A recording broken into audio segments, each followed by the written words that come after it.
المشفع رواہ مسلم صدق اللہ العظیم۔ میرے انتہائی واجب الاحترام قابل صد احترام بھائیوں، دوستوں اور بزرگوں،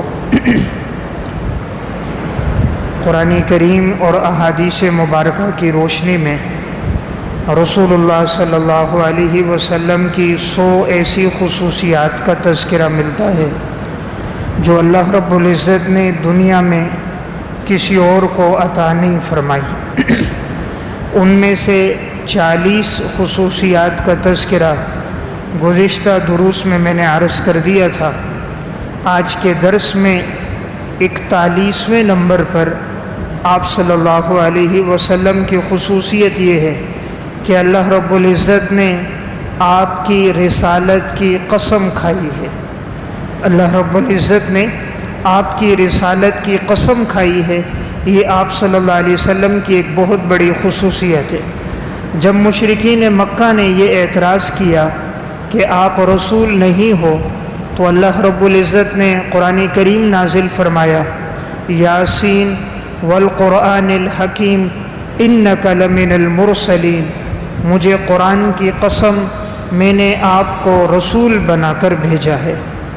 تو یہ آپ صلی اللہ علیہ وسلم کی بہت بڑی خصوصیت کہ رب العالمین قسم کھا کر آپ کی رسالت کو بیان فرما رہے ہیں۔ اللہ رب العزت اگر قسم نہ کھائیں تب بھی اللہ رب العزت کی ہر بات سچی ہے، لیکن پھر بھی رب العالمین نے جب آپ کی رسالت کا تذکرہ فرمایا تو قرآن کی قسم کھا کر آپ کی رسالت کو بیان فرمایا۔ نمبر 42، اللہ رب العزت خود آپ کا دفاع کرتے ہیں۔ یعنی آپ کی ایک خصوصیت یہ ہے، جب بھی آپ پر کوئی اعتراض ہوتا ہے تو رب العالمین خود آپ کا دفاع فرماتے ہیں۔ جب مشرکین مکہ نے یہ بات کہی کہ معاذ اللہ آپ مجنون اور دیوانے ہو، اللہ رب العزت نے قرآن کریم نازل فرما دیا، نون والقلم وما یسطرون ما انت بنعمت ربک بمجنون، قلم کی قسم، قلم سے لکھنے والوں کی قسم، آپ مجنون اور دیوانے نہیں ہو۔ یعنی آپ کا دفاع اللہ رب العزت خود فرماتے ہیں کہ اللہ نے قرآن میں قلم کی قسم کھا کر آپ کا دفاع فرمایا کہ پیغمبر آپ مجنون اور دیوانے نہیں ہو۔ جب آپ کی طرف اس بات کی نسبت کی گئی کہ معاذ اللہ آپ شاعر ہیں، شعر جانتے ہیں، اشعار کی صورت میں اپنے مضمون کو اور نبوت کو بیان کرتے ہیں، تو اللہ رب العزت نے سورہ یاسین میں قسم کھا کر فرمایا، وَمَا عَلَّمْنَاهُ الشَّعْرَ وَمَا يَنبَغِي لَهُ، ہم نے آپ کو شعر کا علم نہیں سکھایا اور نہ ہی یہ آپ کے مناسب تھا۔ یعنی نبوت کے مناسب یہ علم نہیں تھا۔ ہم نے جو آپ کو عطا فرمایا وہ نبوت کا وحی والا علم عطا فرمایا ہے۔ اشعار تو عموماً ظنی ہوتے ہیں، اس میں تخیلات ہوتے ہیں، قوت فکریہ کا دخل ہوتا ہے، یہ غلطی سے محفوظ نہیں ہوتے۔ اور ہم نے جو آپ کو علم عطا فرمایا، وَمَا يَنطِقُ عَنِ الْهَوَىٰ إِنْ هُوَ إِلَّا وَحْيٌ يُوحَىٰ، وہ علم ایسا ہے کہ جو خواہشات سے بالکل پاک ہے، اور آپ کو ہم نے وحی کا علم عطا فرمایا۔ جب مشرکین مکہ نے آپ پر یہ اعتراض کیا کہ ایک شخص آپ کو یہ علم سکھاتا ہے اور وہ شخص ایک کاریگر تھا، کہا حضور اس سے یہ علم سیکھتے ہیں۔ اللہ رب العزت نے سورہ نحل آیت نمبر 103 میں فرمایا، وَلَقَدْ نَعْلَمُ أَنَّهُمْ يَقُولُونَ إِنَّمَا يُعَلِّمُهُ بَشَرٌ، یقیناً یہ مشرک لوگ کہتے ہیں کہ آپ کو ایک بشر نے علم سکھایا ہے۔ لسان الذی یلحدون الیہ اعجمی، اس شخص کی زبان جس کی طرف اس قرآن کی نسبت کی جاتی ہے وہ تو عجمی ہے، وہذا لسان عربی مبین، اور یہ قرآن کریم تو فصیح اور واضح عربی زبان میں نازل ہوا ہے۔ یعنی آپ کیسے اس سے علم حاصل کر سکتے ہیں؟ وہ تو ایک عجمی آدمی ہے اور قرآن عربی زبان میں نازل ہوا ہے۔ آپ کی زبان عربی، قرآن کی زبان عربی، تو ایک عجمی آدمی ایسی فصیح اور بلیغ کتاب کو کیسے بیان کر سکتا ہے؟ یعنی آپ کی خصوصیت یہ معلوم ہوئی، جب بھی آپ پر کوئی اعتراض ہوا رب العالمین نے آپ کا دفاع فرمایا۔ آپ دیکھیں جب اعتراض حضرت یوسف علیہ السلام پر ہوا تو پاک دامنی کی گواہی ایک بچے نے دی، وشہد شاہد من اہلہا، ایک بچہ گواہی دے رہا ہے۔ اور جب اعتراض حضرت مریم پر ہوا، حضرت عیسیٰ علیہ السلام دودھ پیتے بچے تھے، انہوں نے گواہی دی۔ لیکن جب رسول اللہ صلی اللہ علیہ وسلم کی اہلیہ ام المومنین حضرت عائشہ رضی اللہ تعالیٰ عنہ پر اعتراض ہوا تو اللہ نے کسی انسان سے نہیں کہا تم گواہی دو، بلکہ رب العالمین نے خود قرآن کریم کے 2 رکوع سورہ نور میں نازل کر کے حضرت عائشہ کی برات کو قیامت تک کے لیے بیان فرما دیا۔ چونکہ ام المومنین کی نسبت آپ صلی اللہ علیہ وسلم کی طرف تھی تو اللہ تعالیٰ نے کسی انسان کی گواہی پیش نہیں کی، آپ کی برات پر اللہ نے قرآن کو نازل فرما دیا۔ تو میں عرض کر رہا تھا آپ کی ایک خصوصیت کہ اللہ رب العزت خود آپ کا دفاع کرتے ہیں۔ نمبر 43، قرآن کریم میں اللہ رب العزت نے اپنی اطاعت کو حضور کی اطاعت کے ساتھ جوڑا ہے۔ قرآن جہاں کہیں حکم یہ دیتا ہے کہ اللہ کی اطاعت کرو، اس کے فوراً بعد حکم آتا ہے رسول اللہ صلی اللہ علیہ وسلم کی بھی اطاعت کرو۔ یا ایھا الذین آمنوا اطیعوا اللہ و اطیعوا الرسول، اے ایمان والو تم اللہ کی اطاعت کرو اور اللہ کے رسول کی اطاعت کرو۔ فرمایا من یطع الرسول فقد اطاع اللہ، جس نے رسول کی اطاعت کی اس نے حقیقت میں اللہ کی اطاعت کی۔ یعنی اللہ تعالیٰ نے اپنی اطاعت کو رسول کی اطاعت کے ساتھ جوڑا۔ تو یہ آپ کا بہت بڑا مقام اور مرتبہ ہے کہ قرآن کریم میں کئی مواقع پر اللہ تعالیٰ نے جہاں اپنی اطاعت کا تذکرہ فرمایا وہاں رسول اللہ صلی اللہ علیہ وسلم کی اطاعت کا تذکرہ بھی فرمایا۔ نمبر 44، اللہ رب العزت نے اپنی محبت کو رسول اللہ صلی اللہ علیہ وسلم کی محبت کے ساتھ جوڑا۔ اللہ رب العزت نے فرمایا کہ اگر تم میں سے کوئی انسان یہ چاہے کہ میں اس سے محبت کروں تو وہ میرے پیغمبر صلی اللہ علیہ وسلم کی اتباع کرے تو میں اس سے محبت کروں گا۔ یعنی اللہ کی محبت آپ صلی اللہ علیہ وسلم کی اتباع کے ساتھ جڑی ہوئی ہے۔ قل ان کنتم تحبون اللہ فاتبعونی یحببکم اللہ ویغفر لکم ذنوبکم، اگر تم چاہو کہ اللہ تم سے محبت کرے تم میری پیروی کرو، اللہ تم سے محبت بھی کرے گا اور تمہارے گناہوں کو معاف کر دے گا۔ واللہ غفور الرحیم، اللہ بخشنے والا رحم کرنے والا ہے۔ تو اس آیت سے اندازہ ہوا اللہ تعالیٰ نے اپنی محبت کو آپ صلی اللہ علیہ وسلم کی اتباع سے جوڑا۔ تو حضرات صحابہ اکرام میں یہی وصف تھا، ہمیشہ آپ صلی اللہ علیہ وسلم کی اتباع کرتے تھے۔ جیسے شریعت کا حکم کانوں میں پڑتا فوراً اتباع ہوتی۔ صحیح بخاری کی روایت ہے جب یہ حکم آیا کہ شراب کو حرام کر دیا گیا ہے، حضرت انس بن مالک کہتے ہیں میں حضرت ابو طلحہ انصاری کے گھر میں تھا اور میں شراب پلا رہا تھا۔ اس وقت تک شراب کی حرمت نہیں آئی تھی، لیکن جیسے ہی یہ آواز سنی کہ شراب کو حرام کر دیا گیا ہے، حضرت ابو طلحہ نے فرمایا شراب کو بہا دو۔ حضرت انس کہتے ہیں سب نے مٹکے لیے، شراب کو بہا دیا۔ مدینہ کی گلیوں میں شراب اس طرح بہتی تھی جس طرح پانی بہہ رہا ہو، یعنی جیسے حکم سنا فوراً اطاعت کر دی۔ تو صحابہ اکرام کا وصف اطاعت رسول تھا، جب کوئی بات سنتے تھے فوراً وہ لوگ اپنی زندگی میں لے کر آتے تھے۔ امام ابو داود رحمۃ اللہ علیہ نے سنن ابی داود کتاب الادب باب ما جاء فی البناء میں ایک واقعہ ذکر فرمایا۔ رسول اللہ صلی اللہ علیہ وسلم ایک جگہ سے گزر رہے تھے، آپ نے دیکھا ایک شخص نے اپنی عمارت پر ایک قبہ بنایا ہوا ہے، اور یہ قبہ چونکہ شریعت میں پسندیدہ نہیں ہے، جاہلیت کا طریقہ تھا، یہود و نصارہ اپنے گھروں پہ بناتے تھے۔ آپ نے دیکھا تو آپ نے اس سے اپنا رخ پھیر دیا، فرمایا یہ کس کا گھر ہے؟ بتایا گیا فلاں صحابی کا گھر ہے۔ اگلے دن وہ صحابی حضور کے پاس آئے، سلام کیا، آپ نے توجہ نہیں دی۔ وہ پھر دوسری طرف سے آئے، آپ نے اعراض کیا، پھر آئے، آپ نے اعراض کیا۔ وہ سمجھ گئے مجھ سے کوئی غلطی ہوئی ہے، تو وہ صحابہ سے پوچھنے لگے آپ صلی اللہ علیہ وسلم مجھ سے ناراض تو نہیں ہیں؟ کہا ناراض ہے، آپ نے اپنے گھر پہ قبہ کیوں بنایا؟ وہ فوراً گئے، قبہ بھی گرا دیا اور اپنے گھر کی عمارت بھی گرا دی۔ پھر آ کر حضور کو بھی نہیں بتایا کہ میں نے یہ عمارت گرا دی۔ آپ صلی اللہ علیہ وسلم کا ایک مرتبہ پھر وہاں سے گزر ہوا، آپ نے کہا یہاں تو ایک قبہ ہوتا تھا۔ صحابہ نے کہا جس دن آپ نے اعراض فرمایا اسی دن اس صحابی نے اس قبے کو گرا دیا۔ تو اندازہ کیجئے صحابہ کی محبت اطاعت کتنی تھی کہ جیسے ہی بات سنی فوراً عمل کر کے دکھایا۔ تو اللہ رب العزت فرما رہے ہیں جو مجھ سے محبت کرنا چاہتا ہے تو وہ میرے محبوب کی اطاعت کرے، اتباع کرے، تو میں اس سے محبت کروں گا۔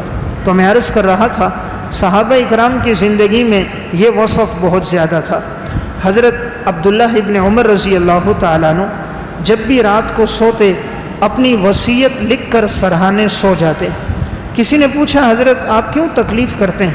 فرمایا میں نے جب سے حضور سے سنا کہ کوئی مسلمان رات کو نہ سوئے مگر اپنی وصیت اپنے سرہانے لکھ کر سوئے، فرمایا اس دن سے میرا معمول ہے میں جب بھی سوتا ہوں اپنی وصیت سرہانے لکھ کر سوتا ہوں۔ تو صحابہ میں اتباع کا اتنا جذبہ تھا کہ جو بات سنتے تھے فوراً حضرات صحابہ اکرام اپنی زندگی میں لے کر آتے تھے۔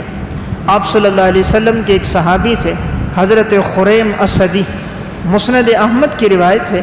اس صحابی کے بال ذرا لمبے تھے اور انہوں نے اپنے پانچے ان کے ٹخنوں سے نیچے لٹک رہے تھے۔ تو یہ نئے نئے اسلام لائے تھے، شریعت کے احکامات سے ابھی اتنی واقفیت نہیں تھی۔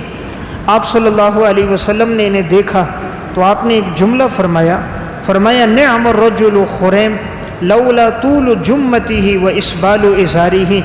خریم بڑا بہترین انسان ہے، کاش اس کے بال لٹکتے نہیں اور اس کے پانچے ٹخنوں سے نیچے نہ لٹکتے۔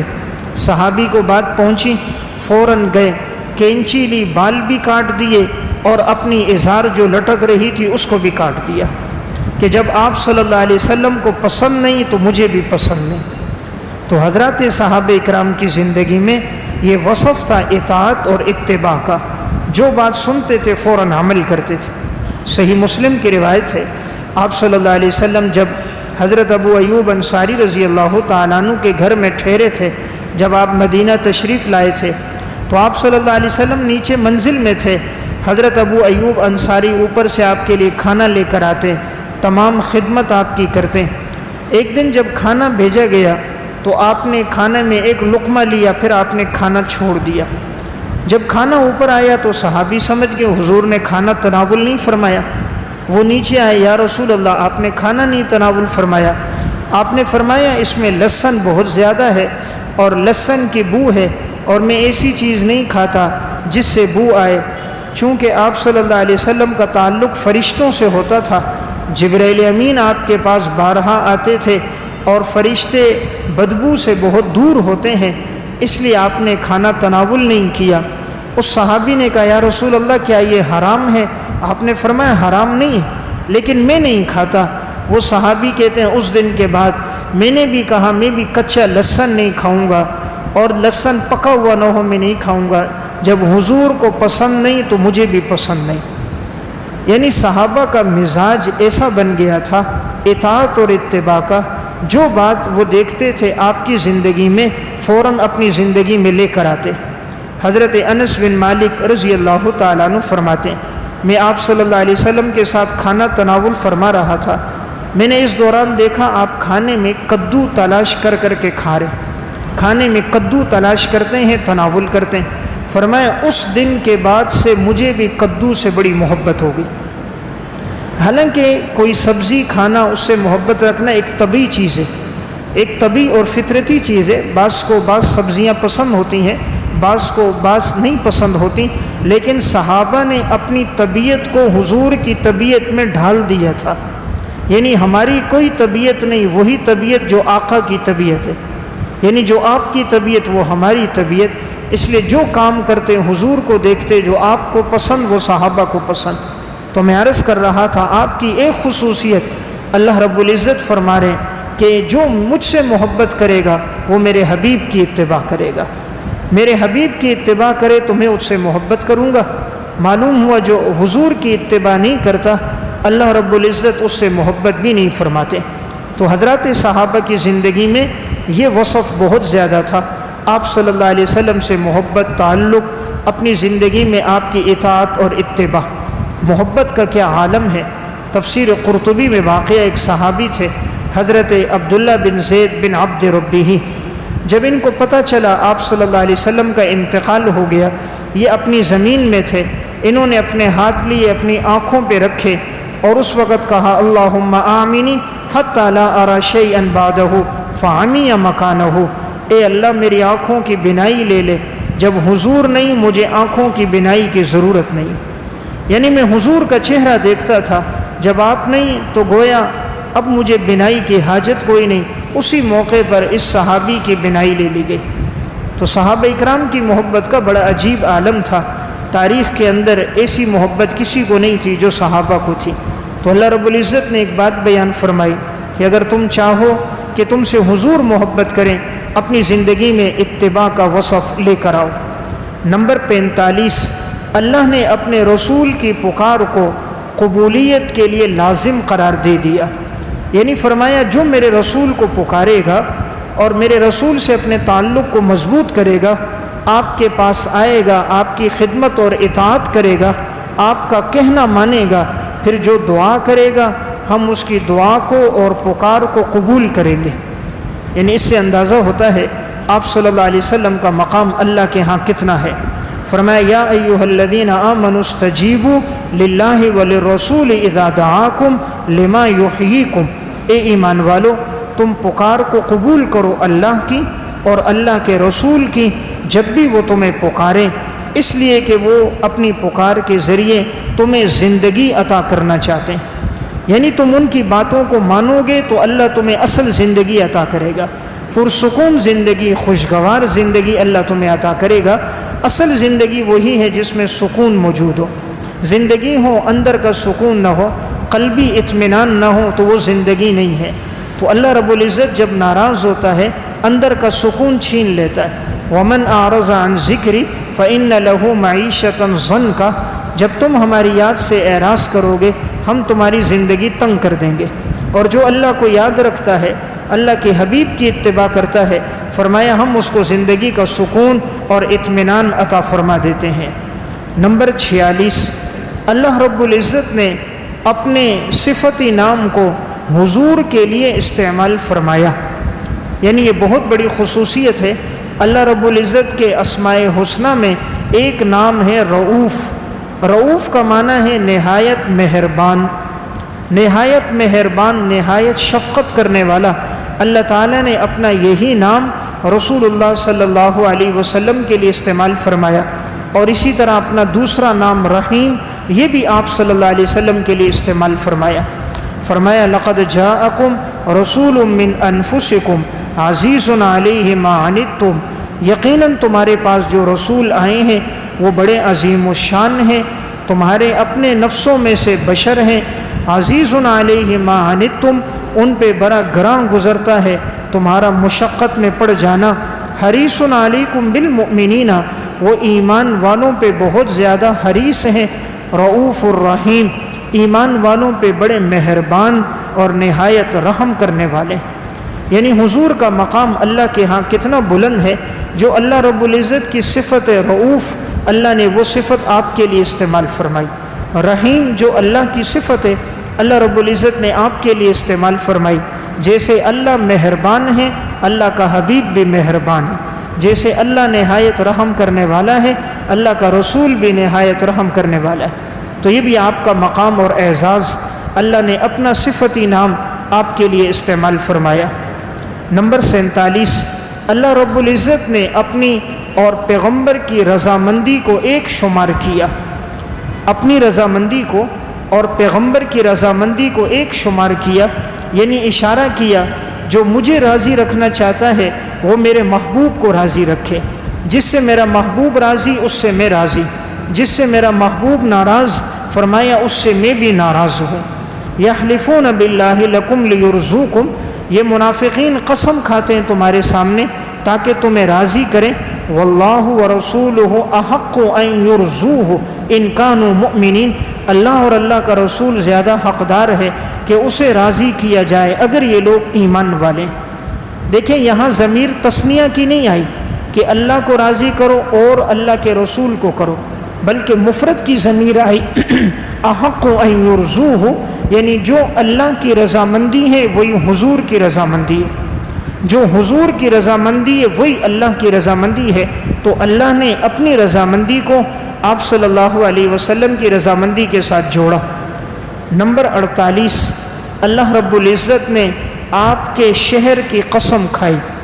جس شہر میں آپ صلی اللہ علیہ وسلم آباد تھے، اللہ نے اس کی قسم کھائی، لا اقسم بہذا البلد، مجھے اس شہر کی قسم ہے۔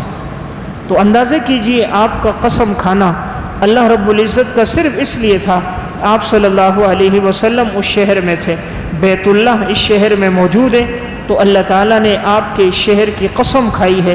اس سے اندازہ آپ کے مقام اور مرتبے کا ہوتا ہے۔ نمبر 49، اللہ رب العزت نے آپ کی اطاعت کو مطلقاً لازم قرار دیا ہے، بغیر کسی استثناء اور شرط کے آپ کی اطاعت کو مطلقاً لازم قرار دیا کہ آپ کی اطاعت ہر وقت لازم ہے، اس کے ساتھ کوئی قید اور کوئی شرط موجود نہیں ہے۔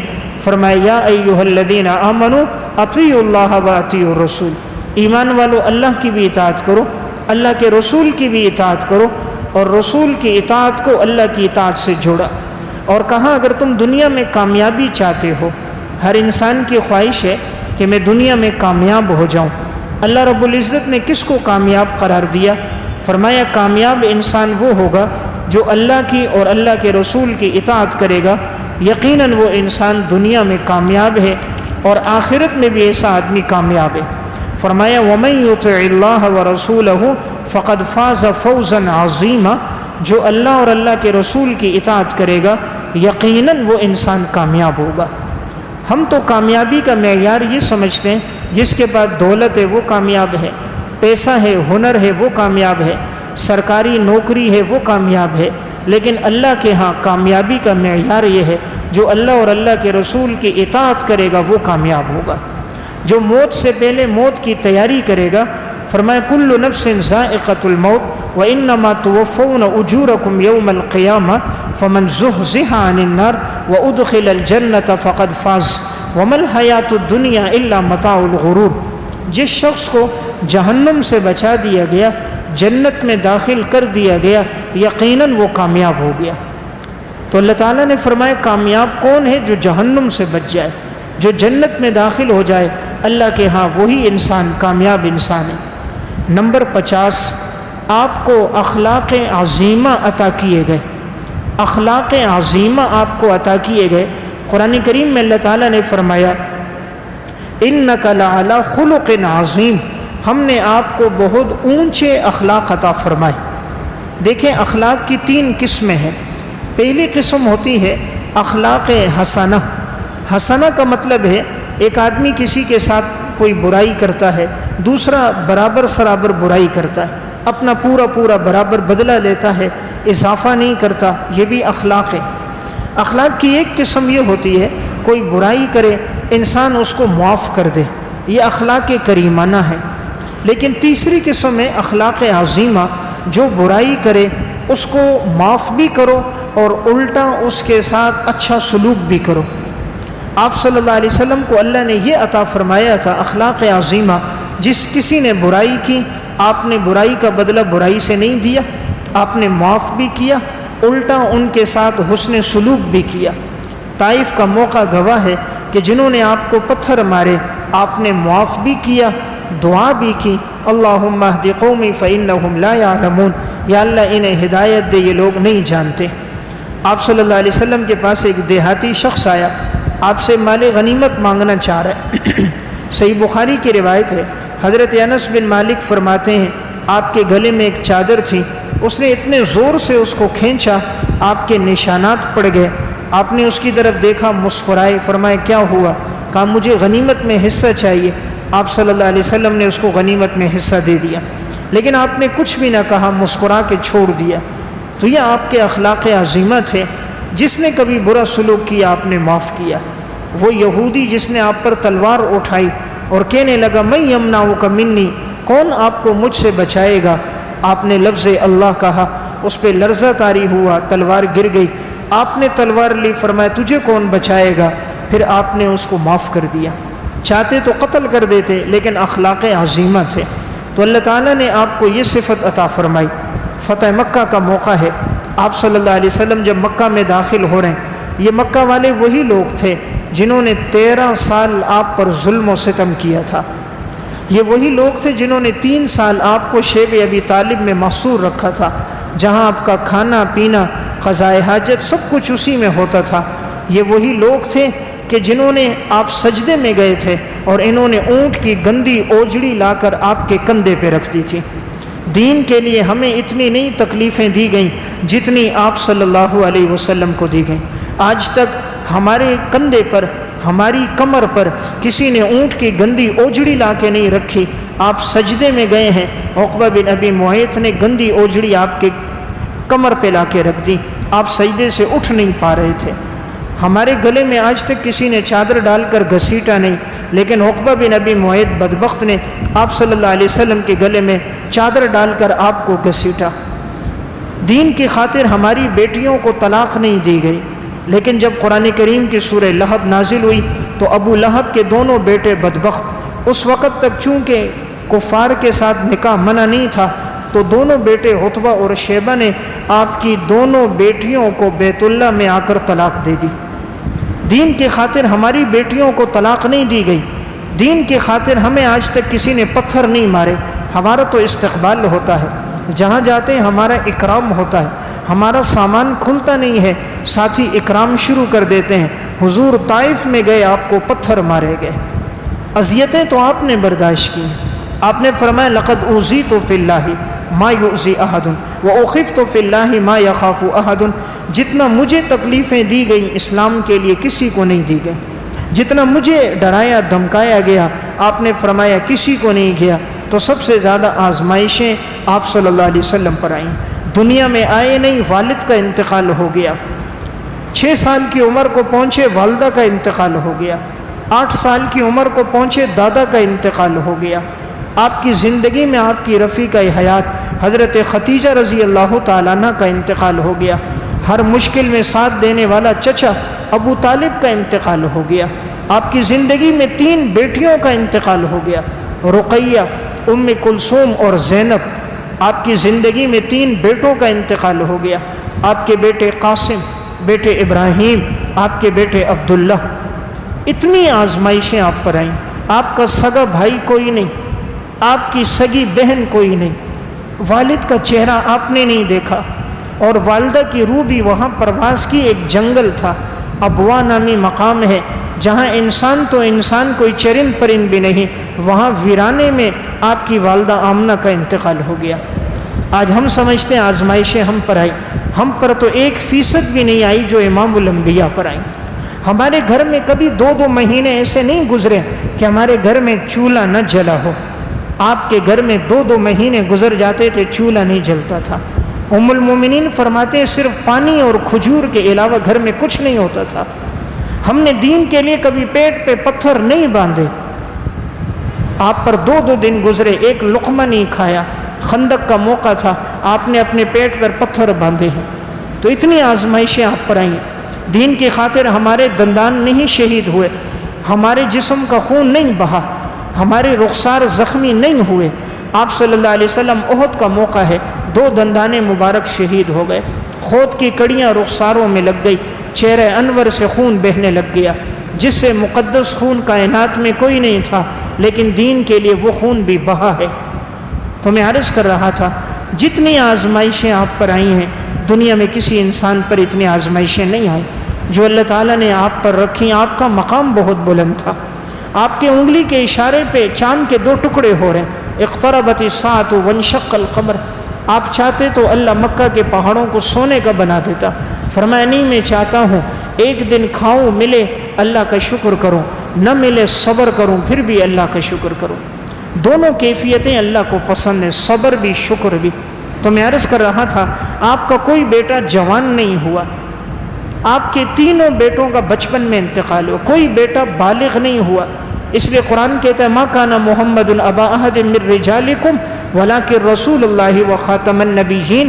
آپ مردوں میں سے کسی کے باپ نہیں ہو، یعنی آپ کا کوئی بیٹا مرد نہیں بنا، بالغ نہیں ہوا۔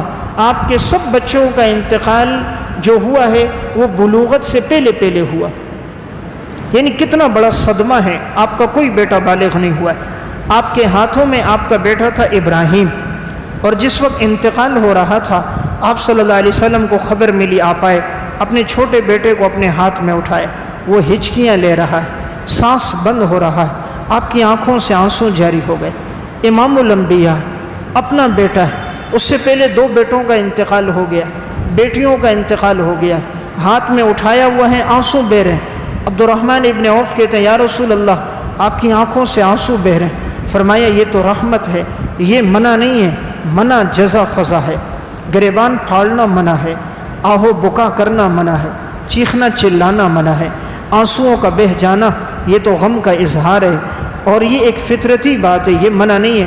جو آپ آنکھوں سے آنسو بہ رہے تھے، اپنے بیٹے کو اٹھایا اور ایک جملہ کہا کہ انا بفراقک یا ابراہیم لمحزونون، اے ابراہیم تیری جدائی میں ہم بہت غمگین ہیں، تیری جدائی میں ہم بہت غمگین ہیں۔ کوئی ایک جملہ اللہ کی ناراضگی کا نہیں کہا، اللہ کا فیصلہ ہے، ہم اللہ کے فیصلے پہ راضی ہیں۔ یعنی کتنی آزمائشیں آپ صلی اللہ علیہ وسلم پر آئیں۔ تو میں عرض کر رہا تھا جتنی آزمائشیں حضور پر آئی ہم میں سے کسی انسان پر نہیں آئی، اس لیے جب بھی کوئی بات ہو ہم صحابہ کی زندگی کو دیکھیں صحابہ پر کتنی آزمائشیں آئیں۔ ہمیں دین کی خاطر گلیوں میں گھسیٹا نہیں گیا، بلال حبشی ایمان لے کر آتے ہیں، مشرکین مکہ گلے میں رسی ڈال کر آپ کو گلیوں میں گھسیٹ رہے ہوتے ہیں، ہمیں کبھی بھی انگاروں پہ لٹایا نہیں گیا۔ ہمارے نیچے تو الحمدللہ ہمارا یہ گدا ہوتا ہے، تلائیاں ہوتی ہیں، ماربل ہوتا ہے، لیکن خباب ابن ارد کو کوئلوں پر انگاروں پہ لٹایا گیا، اور ایک مضبوط آدمی جسم پہ کھڑا ہو جاتا کہ کروٹ نہیں بدل سکتے تھے اور خون نکلتا اور اس خون سے وہ انگارے بجھتے تھے، آپ کی کمر کا سارا گوشت جل گیا تھا۔ تو بہرحال میں ایک بات عرض کر رہا تھا، حضرات صحابہ پر، حضرات انبیاء علیہ السلام پر بڑی آزمائشیں آئیں۔ حضرت زکریا علیہ السلام اتنی بڑی آزمائش، انہیں رکھ کر اس دور کے بدبختوں نے آرے سے 2 ٹکڑے کر دیے تھے، وقت کے پیغمبر کے 2 ٹکڑے کر دیے گئے۔ تھوڑی دیر کے لیے سوچیں، ذرا سی چھری لگ جائے عید الاضحیٰ کے موقع پر، قربانی کے دوران انسان سے برداشت نہیں ہوتا، سارا دن انگلی پکڑ کے بیٹھا رہتا ہے، اور جب جسم کے ٹکڑے کر دیے جائیں پھر کیا کیفیت ہوگی۔ لیکن حضرات انبیاء علیہ السلام میں استقامت بہت زیادہ تھی، ان کو اللہ رب العزت نے قوت ایمانی بہت مضبوط دیا تھا۔ اسد الغابہ میں اور الاستیعاب فی معرفت الاصحاب میں حضرت حبیب بن زید رضی اللہ تعالیٰ عنہ کے حالات میں واقعہ، آپ صلی اللہ علیہ وسلم نے انہیں مسیلمہ کذاب کے پاس بھیجا کہ جا کر دعوت دو، میں آخری نبی ہوں، میرے بعد کوئی پیغمبر نہیں۔ یہ گئے، ان کو دعوت دی، وہ بدبخت یہ کہ بجائے ایمان لے کر آتا وہ کہنے لگا کیا آپ مجھے نبی مانتے ہو؟ حبیب بن زید نے کہا نہیں، میں حضور کے بعد کسی کو نبی نہیں مانتا۔ مسیلمہ کذاب نے اپنے کارندوں سے کہا ان کا دایاں ہاتھ کاٹ دو، دایاں ہاتھ کٹ گیا۔ پھر کہا مجھے نبی مانتے ہو؟ کہا نہیں، کہا ان کا بایاں ہاتھ کاٹ دو، تلوار سے بایاں ہاتھ کٹ گیا۔ پھر کہا مجھے نبی مانتے ہو؟ کہا نہیں مانتا، کہا ان کا دایاں پاؤں کاٹ دو۔ پھر کہا مجھے نبی مانتے ہو؟ کہا نہیں، کہا بایاں پاؤں کاٹ دو۔ دونوں ہاتھ بھی کٹ گئے، دونوں پاؤں بھی کٹ گئے۔ پھر پوچھا نبی مانتے ہو؟ حضرت حبیب بن زید نے زبان سے کہا آپ صلی اللہ علیہ وسلم کے بعد کسی کو نبی نہیں مانتا۔ اس ظالم نے کہا ان کی زبان کاٹ دو۔ مسیلمہ کے کارندوں نے نیچے لٹا کر زبردستی زبان باہر نکال کر کھینچ کر زبان کاٹ دی۔ پھر مسیلمہ کہتا ہے مجھے نبی مانتے ہو؟ گردن کے اشارے سے کہا نہیں مانتا، حضور کے بعد کسی کو نبی نہیں مانتا۔ اس ظالم نے کہا ان کی گردن کاٹ دو۔ حضرت حبیب بن زید کی شہادت ہو گئی۔ ان کی والدہ کو مدینہ میں خبر ملی ان کے بیٹے کو اتنی بے دردی سے شہید کیا گیا، تو ماں نے اس موقع پر جواب دیا لہٰذا الیوم ارضعتہ، آج کے دن کے لیے میں نے بیٹے کو دودھ پلایا تھا تاکہ وہ دین اسلام کی آبیاری کے لیے قربانی دے، اس دن کے دیکھنے کے لیے تو میں نے دودھ پلایا تھا۔ یعنی اندازہ کریں کیا ایمان ہے۔ 2 ہاتھ کٹ گئے، 2 پاؤں کٹ گئے، زبان کٹ گئی، گردن کٹ گئی، لیکن یہ نہیں کہا کہ حضور کے بعد اس کو نبی مان لیں۔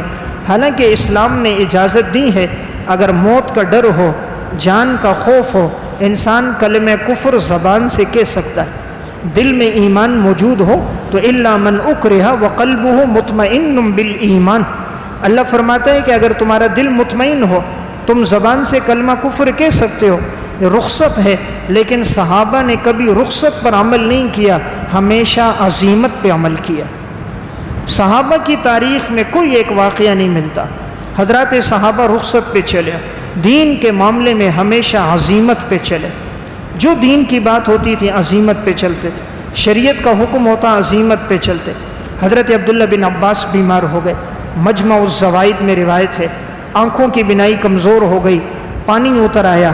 اس دور کے طبیبوں نے کہا آپ نے نماز میں وضو نہیں کرنا، آپ نے سجدہ نہیں کرنا، ورنہ یہ پانی اور اترا آپ بالکل نابینا ہو جاؤ گے، آپ کا علاج ہوگا لیکن آپ نے چہرہ نہیں دھونا، وضو نہیں کرنا، آپ نے سجدہ نہیں کرنا۔ انہوں نے فرمایا یہ کیسے ہو سکتا ہے کہ میں وضو چھوڑ دوں، میں اللہ کے سامنے سجدہ چھوڑ دوں؟ میں نے تو خود رسول اللہ صلی اللہ علیہ وسلم سے سنا من ترک الصلاۃ لقی اللہ وہو علیہ غضبان، جو نماز کو چھوڑے وہ اللہ سے اس حال میں ملے گا کہ اللہ اس پر نہایت غصہ ہوں گے۔ میں نہیں چاہتا رب العالمین میرے اوپر غصہ ہوں۔ تو دیکھیں اجازت ہے شریعت میں، انسان اشارے سے نماز پڑھ سکتا ہے، پانی کی جگہ تیمم کر سکتا ہے، لیکن صحابہ کا بڑا مضبوط ایمان تھا، یہ لوگ ہمیشہ عزیمت پہ چلا کرتے تھے۔ تو میں عرض کر رہا تھا آپ صلی اللہ علیہ وسلم کی ایک خصوصیت، اللہ نے آپ کو اخلاق عظیمہ عطا فرمائے۔ نمبر 51، آپ کے لیے ذو معنیین لفظ کے استعمال سے امت کو روکا گیا۔ آپ کی ایک خصوصیت یہ ہے اللہ تعالیٰ نے آپ کے لیے کوئی بھی ایسا لفظ جس میں دو معنوں کا احتمال ہو، ایک معنی اس کا اچھا ہو دوسرا معنی اچھا نہ ہو، تو ایسے لفظ کا استعمال کرنا حضور کے لیے جائز نہیں ہے، اللہ تعالیٰ نے سب کو اس سے منع فرما دیا۔ حضرات صحابہ اکرام ایک لفظ استعمال کرتے تھے، چونکہ یہ لفظ شروع میں یہودیوں نے استعمال کیا، اس لفظ کا معنی بظاہر بالکل ٹھیک تھا، اس کا معنی تھا آپ ہماری رعایت کیجئے، آپ ہماری طرف توجہ فرمائیے، تو آپ صلی اللہ علیہ وسلم کے لیے صحابہ بھی استعمال کرنے لگے کہ اس کا مطلب آپ ہماری طرف توجہ کریں۔ لیکن یہودی جب وہ لفظ استعمال کرتے تو یا ایھا الذین آمنوا لا تقولوا راعنا وقولوا انظرنا واسمعوا وللکافرین عذاب علیم، اے ایمان والو تم مت کہو راعنا، بلکہ تم کہو یا رسول اللہ آپ ہماری طرف دیکھیے، آپ ہماری بات سنیے، یقیناً ہم نے کافروں کے لیے دردناک عذاب تیار کیا۔ اب یہ لفظ راعنا کے دو معنی تھے، ایک معنی ہے آپ ہماری رعایت کیجئے، ہماری طرف متوجہ ہوئیے، صحابہ اکرام یہی معنی مراد لیتے تھے، یا رسول اللہ ہماری طرف توجہ فرمائیے۔ لیکن یہودی ایسے خبیث لوگ ہیں، وہ لوگ اس لفظ کو پڑھتے تو کہتے راعینا، اس کا معنی چرواہا، کہ معاذ اللہ ایک چرواہے حضور کو یہ کہہ کر خطاب کرتے۔ اب صحابہ میں بعض کو پتہ نہیں تھا کہ یہ لوگ یہ والا معنی مراد لے رہے ہیں، اللہ نے قرآن کی آیت نازل کر دی، صحابہ کو فرما دیا آج کے بعد راعینا کا لفظ کسی نے نہیں کہنا، جب بھی کہنا ہے تو یہ لفظ کہنا انظرنا، یا رسول اللہ ہماری طرف نظر کیجئے، ہماری طرف دیکھیے، اور یا یہ لفظ استعمال کرو واسمعوا، یا رسول اللہ ہماری بات سنیے۔ یعنی اللہ رب العزت ایسا لفظ بھی آپ کے لیے استعمال کرنا جائز نہیں سمجھتے جس لفظ میں کسی ادنا درجے کی بھی بے ادبی ہو۔ تو اس سے اندازہ آپ کے مقام کا کیا جا سکتا ہے، اللہ تعالیٰ نے اس لفظ کے استعمال کو بھی امت کے لیے منع فرما دیا۔ نمبر 52، اللہ تعالیٰ نے آپ کو قرآن کریم میں کبھی نام کے ساتھ مخاطب نہیں کیا، پورے قرآن میں کبھی اللہ نے آپ کو یا محمد نہیں کہا۔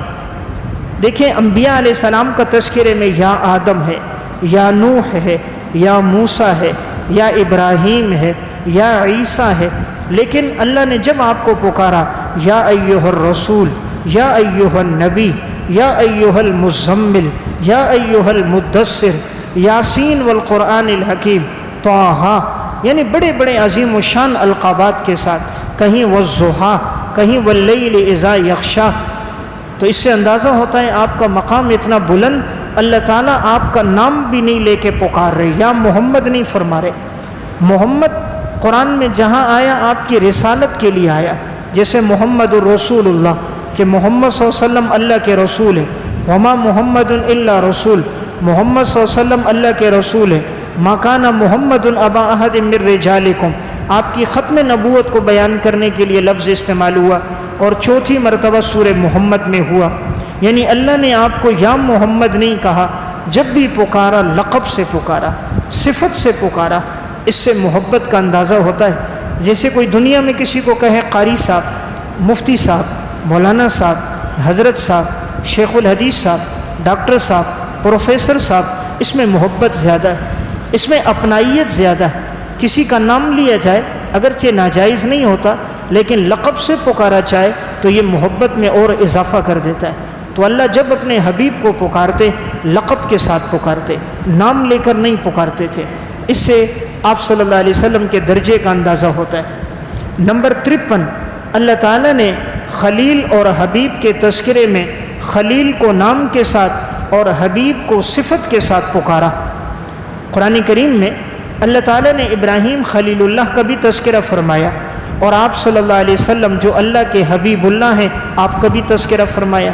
لیکن جب ابراہیم علیہ السلام کا ذکر کیا تو ان کا نام لیا، لیکن جب آپ صلی اللہ علیہ وسلم کا تذکرہ کیا تو آپ کا تذکرہ صفت کے ساتھ فرمایا، آپ کا نام نہیں لیا. فرمایا ان اول الناس بابراہیم للذین اتبعوہ وہذا النبی والذین آمنوا، یقیناً تمام لوگوں میں سب سے زیادہ لائق ابراہیم علیہ السلام ہے، ان کی پیروی کی جائے اور اس نبی کی پیروی کی جائے. وہذا النبی یعنی آپ صلی اللہ علیہ وسلم کی پیروی کی جائے. والذین آمنوا واللہ ولی المؤمنین، اور اللہ ایمان والوں کا دوست ہے. یعنی اس سے اندازہ ہوتا ہے کہ آپ صلی اللہ علیہ وسلم کا مقام کتنا بلند. اللہ نے آپ کی صفت بیان فرمائی، اور جب ابراہیم علیہ السلام کا اللہ نے تذکرہ فرمایا تو اللہ رب العزت نے ان کا نام لیا. ان دونوں میں مقام اور مرتبے کے اعتبار سے فرق کا اندازہ ہوتا ہے. دیکھیں قرآن کریم میں اللہ رب العزت نے آپ صلی اللہ علیہ وسلم کے بارے میں فرمایا کہ اے پیغمبر ہم آپ کو اتنا دیں گے کہ آپ ہم سے راضی ہو جائیں. وَلَسَوْفَ يُعْطِيكَ رَبُّكَ فَتَرْضَىٰ، آپ کا رب آپ کو اتنا دے گا کہ آپ راضی ہو جائیں گے. ابراہیم علیہ السلام اللہ سے دعا کر رہے کہ یا اللہ آپ میرے گناہوں کو معاف کرو، میں یہ امید رکھتا ہوں. وَالَّذِي أَطْمَعُ أَن يَغْفِرَ لِي، لیکن اللہ اپنے حبیب حضور کے بارے میں فرماتے ہیں لِيَغْفِرَ لَكَ اللَّهُ مَا تَقَدَّمَ مِن ذَنبِكَ وَمَا تَأَخَّرَ، اے نبی ہم نے آپ کے اگلے گناہ بھی معاف کر دیے، پچھلے بھی معاف کر دیے. یعنی جہاں ابراہیم علیہ السلام کا تذکرہ وہاں اسلوب الگ ہے، جہاں حضور کا تذکرہ وہاں اسلوب الگ ہے. جب ابراہیم علیہ السلام کا ذکر ہوا انہوں نے فرمایا لا تخزنی یوم یبعثون، اے اللہ قیامت کے دن جب تم مجھے اٹھائے گا مجھے رسوا نہ کرنا. دعا کر رہے ہیں یا اللہ مجھے رسوا نہ کرنا. جب اللہ نے اپنے حبیب کا تذکرہ فرمایا یوم لا یخزی اللہ النبی والذین آمنوا معہ، اللہ اپنے نبی کو رسوا نہیں کرے گا. ابراہیم علیہ السلام خود دعا کر رہے ہیں یا اللہ مجھے رسوا نہ کر، اور آپ صلی اللہ علیہ وسلم کے بارے میں اللہ خود فرما رہا ہے اے پیغمبر ہم آپ کو کبھی رسوا نہیں کریں گے اور ایمان والوں کو بھی ہم رسوا نہیں کریں گے. ابراہیم علیہ السلام کا تذکرہ ہوا، فرمایا وَجَعَلْ لِي لِسَانَ صِدْقٍ فِي الْآخِرِينَ، یا اللہ میرے تذکرے کو باقی رکھنا. ابراہیم علیہ السلام دعا فرما رہے. اللہ حضور کے بارے میں فرماتے وَرَفَعْنَا لَكَ ذِكْرَكَ، اے پیغمبر ہم نے تیرے ذکر کو ہمیشہ کے لیے بلند کر دیا. یعنی تعبیر کا فرق دیکھیں کتنے ہیں کہ ابراہیم خلیل اللہ ہیں تو حضرت محمد الرسول اللہ حبیب اللہ ہیں. تو اللہ نے جہاں کہیں آپ کا تذکرہ کیا بڑے بلند و بالا القابات کے ساتھ تذکرہ کیا. نمبر 54، اللہ تعالیٰ نے آپ کو نام کے ساتھ پکارنے سے منع فرمایا. نام کے ساتھ پکارنے سے منع کیا کہ تم حضور کو اس طرح نہ پکارو جیسے تم ایک دوسرے کو پکارتے ہو. انسان جیسے دنیا میں ایک دوسرے کو پکارتا ہے، فرمایا جب حضور کو پکارنا ہوگا تم نے حضور کو اس طرح نہیں پکارنا، تم حضور کو اپنی طرح نہ سمجھو. حضور کا مقام اور مرتبہ بہت بلند و بالا ہے. اس سے اندازہ ہوتا ہے اللہ رب العزت کے ہاں آپ کا مقام کتنا بلند ہے کہ عام انصاروں کی طرح پکار سے منع فرمایا.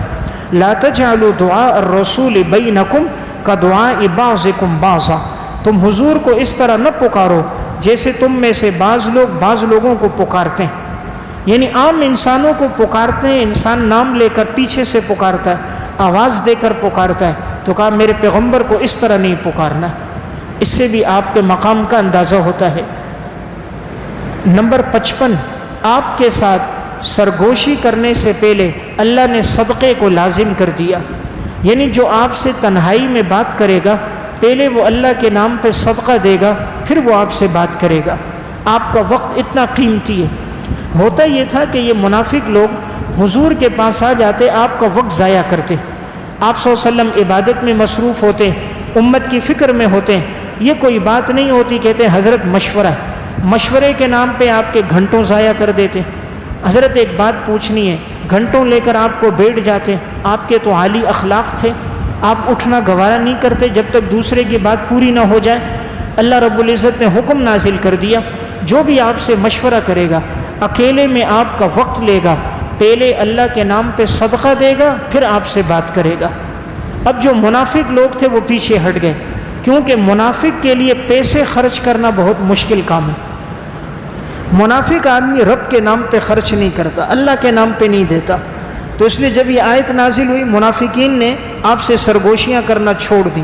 قرآن کریم میں اللہ رب العزت فرماتے اَأَشْفَقْتُمْ أَن تُقَدِّمُوا بَيْنَ يَدَيْ نَجْوَاكُمْ صَدَقَاتٍ یا ایھا الذین آمنوا اذا ناجیتم الرسول فقدموا بین یدی نجواکم صدقہ، اے ایمان والو جب تم رسول سے سرگوشی کرو گے تو اس سے پہلے صدقہ دو گے، ذالک خیر لکم واطہر، یہ تمہارے لیے بہتر ہے اور پاکیزہ ہے۔ تو اس سے اندازہ ہوتا ہے آپ کے وقت کی کتنی اہمیت ہے۔ اگرچہ یہ حکم بعد میں پھر منسوخ ہو گیا، لیکن اللہ نے آپ کے وقت کی قدر و قیمت اور آپ کے وقت کا لحاظ کر کے دوسروں کو پابند کر دیا کہ وہ آپ کا وقت ضائع نہ کریں۔ نمبر 56، آپ کو اللہ رب العزت کا دیدار بھی ہوا اور آپ اللہ رب العزت سے ہم کلام بھی ہوئے۔ یہ آپ کی بہت بڑی خصوصیت ہے۔ اللہ رب العزت نے جب آپ کو معراج کے موقع پر بلایا تو اس وقت رب العالمین آپ سے ہم کلام ہوئے، اور اکثر محدثین کی رائے یہ ہے کہ آپ صلی اللہ علیہ وسلم کو اللہ رب العزت کا دیدار بھی ہوا ہے۔ یعنی جب آپ کو سیر کروائی گئی ساتوں آسمانوں کی، مسجد اقصیٰ میں آپ نے انبیاء کو امامت کروائی، اور جب ساتوں آسمانوں سے اوپر سدرۃ المنتہا پہ پہنچے تو رب العالمین نے اپنا دیدار بھی کروایا۔ تو یہ آپ کے لیے بہت بڑی صفت ہے، بہت بڑی یہ آپ کی فضیلت ہے۔ دیکھیں موسیٰ علیہ السلام نے کہا یا اللہ میں آپ کو دیکھنا چاہتا ہوں۔ اللہ رب العزت نے فرمایا موسیٰ تم اس پہاڑ کو دیکھو، اگر یہ پہاڑ اپنی جگہ ٹھہرا رہا تو تم مجھے دیکھ سکو گے، اور اگر یہ پہاڑ اپنی جگہ سے ہٹ گیا تو تم مجھے نہیں دیکھ سکو گے۔ قرآن کریم میں اللہ تعالیٰ نے اس کو بیان فرمایا۔ موسیٰ علیہ السلام کہتے ہیں قال رب ارینی انظر الیک، اے اللہ میں آپ کو دیکھنا چاہتا ہوں۔ اللہ رب العزت نے فرمایا لن ترانی، موسیٰ تو ہرگز مجھے دیکھ نہیں سکتا، ولیکن انظر الی الجبل، تو پہاڑ کو دیکھ، فإن استقر مکانہ فسوف ترانی، اگر یہ پہاڑ اپنی جگہ ٹھہرا رہا تو تو مجھے دیکھ لے گا۔ فلما تجلی ربہ للجبل، جب رب العالمین نے اپنی تجلیات پہاڑ پہ کی، جعلہ دکا، تو پہاڑ ریزہ ریزہ ہو گیا، وخر موسیٰ صعقا، موسیٰ علیہ السلام بے ہوش ہو کر گر پڑے۔ تو دیکھیں موسیٰ علیہ السلام خواہش کرتے ہیں، اللہ رب العزت فرماتے مجھے تب دیکھو گے جب یہ پہاڑ اپنی جگہ ٹھہرا رہے گا، اور جب امام الانبیاء کو خود آسمانوں پر بلا کر اللہ نے تحفہ نماز کا بھی دیا، جنت جہنم کے مناظر بھی دکھائے، رب العالمین نے قرآن کریم کی اہم صورتیں بھی نازل فرمائی، اور اللہ رب العزت کا آپ کو دیدار بھی ہوا۔ تو یہ آپ کی بہت بڑی خصوصیت ہے۔ نمبر 57، آپ ذو قبلتین ہیں۔ ذو قبلتین کا معنی دو قبلوں کی طرف نماز پڑھنے والے۔ تو آپ نے ابتدا میں 17 مہینے بیت المقدس کی طرف رخ کر کے نماز پڑھی۔ آپ کی چاہت یہ تھی کہ بیت اللہ قبلہ ہو جائے، آپ اپنا چہرہ انور آسمان کی طرف اٹھاتے تھے۔ اللہ رب العزت نے آپ کی خواہش کو سامنے رکھ کر بیت اللہ کو آپ کا قبلہ بنا دیا۔ تو یہ آپ کی بڑی خصوصیت کہ آپ نے دونوں قبلوں کی طرف رخ کر کے نمازیں پڑھی ہیں۔ جس نماز میں حکم آیا تھا آج بھی وہ مسجد موجود ہے، مسجد ذو قبلتین۔ مدینہ میں مسجد قبلتین کے نام سے جس نماز میں حکم آیا تو آپ نماز کے دوران آپ بھی اور صحابہ بھی گھوم گئے اور پھر بیت اللہ کی طرف سب نے رخ کر دیا۔ نمبر 58، آپ کو اللہ نے زمین کے خزانے عطا کیے، زمین کے خزانے اللہ رب العزت نے آپ کو عطا فرمائے۔ مسند احمد کی روایت ہے، وَبَيْنَمَا أَنَا نَائِمٌ أُوتِيتُ بِمَفَاتِيحَ خَزَائِنِ الْأَرْضِ فَوُضِعَتْ فِي يَدِي، میں سویا ہوا تھا، اللہ تعالیٰ نے زمین کے خزانوں کو میرے سامنے رکھ دیا تھا۔ تو یہ آپ کی خصوصیت، اللہ نے تمام جواہرات، تمام خزانے آپ کے سامنے رکھے، لیکن آپ صلی اللہ علیہ وسلم نے کبھی دنیا کی طرف رغبت نہیں کی، مال اور دولت کی طرف آپ کی کبھی توجہ نہیں کی، حالانکہ اللہ نے سارے خزانے آپ کے قدموں پہ نچھاور کر دیے تھے۔ نمبر 59، آپ کی زندگی میں اللہ نے آپ کے لیے مغفرت کا وعدہ کر دیا۔ آپ کی زندگی میں اللہ نے مغفرت کا وعدہ کر دیا کہ پیغمبر ہم نے آپ کے اگلے گناہ بھی معاف کر دیے، پچھلے گناہ بھی معاف کر دیے۔ پیغمبر تو ہوتا ہی معصوم ہے، پیغمبر سے کوئی گناہ سرزد نہیں ہوتا۔ اس سے مراد جو خلاف اولا باتیں ہوتی ہیں اور آپ کے درجات کا بلند کرنا مقصد ہوتا ہے، تو فرمایا لِيَغْفِرَ لَكَ اللَّهُ مَا تَقَدَّمَ مِن ذَنبِكَ وَمَا تَأَخَّرَ، ہم نے آپ کے اگلے اور پچھلے تمام خطاؤں کو معاف کر دیا، وَيُتِمُّ نِعْمَتَهُ عَلَيْكَ، اور ہم نے اپنی نعمت کو آپ پر مکمل کر دیا۔ نمبر 60، اللہ نے آپ کے تذکرے کو بلند فرمایا، فرمایا وَرَفَعْنَا لَكَ ذِكْرَكَ، اے پیغمبر ہم نے آپ کا تذکرہ بلند کر دیا۔ تو جہاں کہیں اللہ کا تذکرہ ہوتا ہے وہاں آپ صلی اللہ علیہ وسلم کا تذکرہ۔ انسان کلمہ پڑھتا ہے تو پہلے اللہ کا تذکرہ ہے لا الہ الا اللہ، پھر آگے حضور کا تذکرہ ہے محمد الرسول اللہ۔ آذان میں پہلے اللہ کا تذکرہ اشہد ان لا الہ الا اللہ، پھر حضور کا تذکرہ اشہد ان محمد الرسول اللہ۔ نماز میں پہلے اللہ کا تذکرہ، التحیات میں آپ کا تذکرہ السلام علیک ایھا النبی، پھر درود شریف میں آپ کا تذکرہ۔ ساری کائنات میں ہر جگہ آذان ہوتی ہے، تو ہر جگہ جہاں اللہ کی توحید کی صدا لگتی ہے وہاں امام الانبیاء کی رسالت کی صدا بھی لگتی ہے۔ تو اللہ نے آپ کا ذکر ایسا بلند کر دیا کہ کائنات میں ہر جگہ آپ کا تذکرہ ہو رہا ہے۔